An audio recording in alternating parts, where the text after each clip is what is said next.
directly on Jersey, Grove, Bay, and First, with the thought of how many spots were taken away off of Newark, and they were always full. Where would they then turn when they come and park? It's on my block, First Street, Grove, and they stay all night.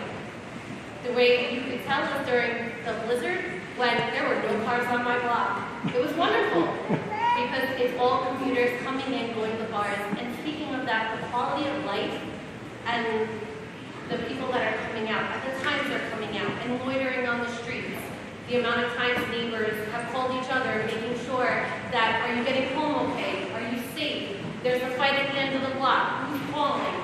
The quality and the safety, I think, has not been as important, and we're constantly calling. And they always respond, but can that be more of a concern down by us? If this is going to stay permanently, which from what I read, it is a permanent fixture, the people that live right there, there has to be more involvement with us. So I'll be the first to say, this has been a learning process.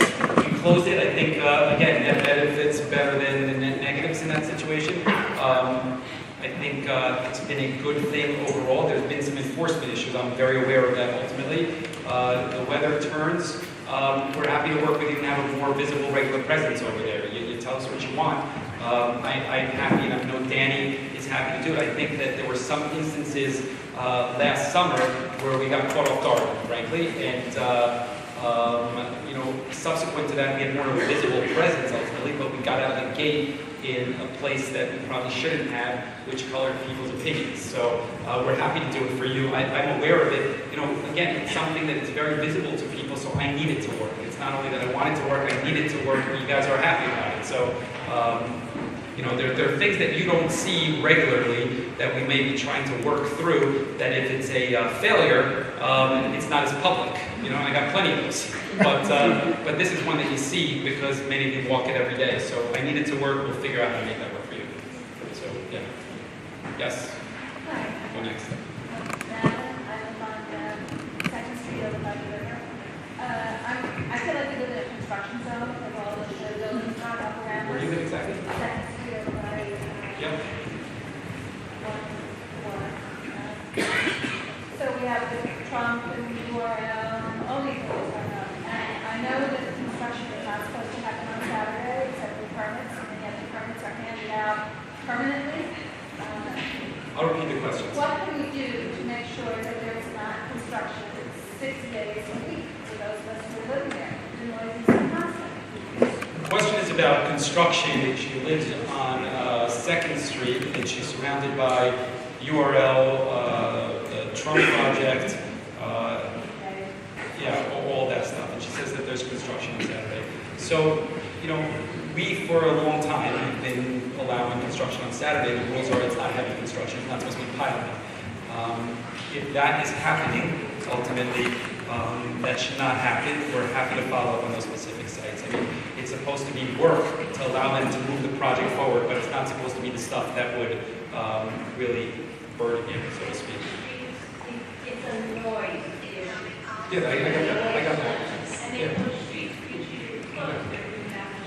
So we could tie back towards you after this. We'll work with you on it. That's fine. We'll work with the community on this ultimately. Yes. And yes, if you were not you there. See that? There's a witness that I plowed the street personally. 3 a.m. Gulls Cove. Yes. So, talking about Saturday construction that happens a lot, and there are our developers, honestly, but there are other developers like Nation Park, had a sign out forever. What can we do about public compliance with the developers and making sure that they follow the rules? It seems like some of the fines aren't enough to deter them from, following and making sure that they're. Her question is about the fines, which I don't know enough about, to be honest with you. What needs to go ahead? So I'm going to translate the question. The maximum fine allowed by city law is only $2,000. And $2,000, I think your point is not an incentive. I get a $2,000 fine. So what other tools does the city have in its Well, pocket? there's a developer that is really, there's some developer and is realizing that. Our developer tools do have. To keep people in line with following the rules, because the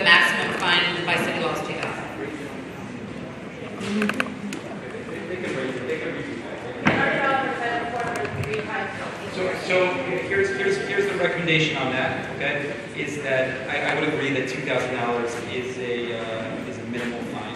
You just work with the council people here, they'll readjust the fine schedule, that's fine. Excuse me, that is not true. That I was promised all my people to be quiet and to be respectful. But I've been listening to you, telling the people they're not agreeing with you as stupid or not intelligent enough to follow you. But I will tell you that. I am... What's your name? My name is Carlos Fernandez. I live on 46 Bentley Avenue, on Lincoln Park. Okay. I received a summit of a fee of $2,000 a day. After the city hall, your administration wrote a permit to start the construction of my house. After 3 days, 3/4 of my house walls was ripped apart.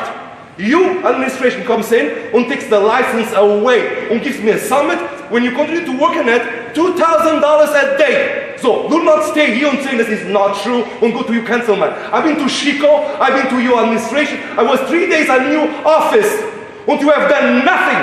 You have only stone blocked me and you know my case. I don't know. Do you know my case? Then I was there 5 days. So I have a lot of respect, but I don't like lies and corrupt politicals. Okay. And I will be quiet again. So do not say that it's not possible. And to work with the councilman. I have worked with the councilman. I've been to Chico crying and he cried with me. Until after 5 days of lockdown, nobody wants to speak to me anymore. So I've been listening to this plenty of lies here. Is this not true what you're saying here? Why we're not agreeing with you, this means that we not understand what you say. Listen, I said that if the $2,000 fine is not enough, we're happy to raise it. Ask the council person. That's what I said. It's not enough? Well, that's what she asked regarding it. I said that we'll redefine. I said we'll redefine, sir. I would like to see you have to pay $2,000 a day when you have done nothing wrong. Yes. Yes. Peter Farrell from the village, on our elementary school. We've seen the news out of Flint, Michigan with the lead and the pipes. Your administration tested the water that comes out of the pipes in the various schools that are older to guarantee the residents of small children that there is not lead in the water. I'm talking about where it's not where it enters from the street into the school, but the older pipes in the school where it comes out into the faucets.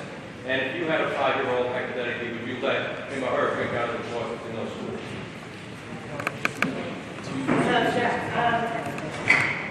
This is Stacy Flanagan, our Director of Health and Human Services. So actually, I've been talking to a lot of people about lead lately, and Evelyn has been leading a charge around PS5. We have special dollars that we're actually, the health department is technically not able to test the water, the city health department, but we can absolutely call in the county, and they will do a test of the water. But what we do traditionally, which is much more important, is that we are actively testing children. And we actively test children under the age of 6. And we have an absorbent amount of money to specifically test children under the age of 6.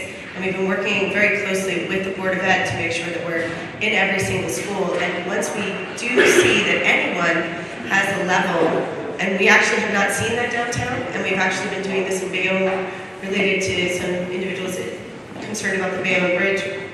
And we've been doing excessive testing over the last year and a half, particularly around the change in environment to Sandy. And we haven't seen any extreme lead levels in the city of Jersey City. But if there is an interest, and we do get permission from the superintendent of the schools, or any particular school, we can absolutely test the water, and it's very simple. It's a good point. You know, if you put it down on the list, and we'll ask Suez, and maybe we can get to it. That's our water vendor. Maybe we get to a place of it's worthwhile with a conversation today of hiring an independent person to test it. So I put it down there, and we'll follow up on that. That's what yeah. Okay. Sure. You and then you.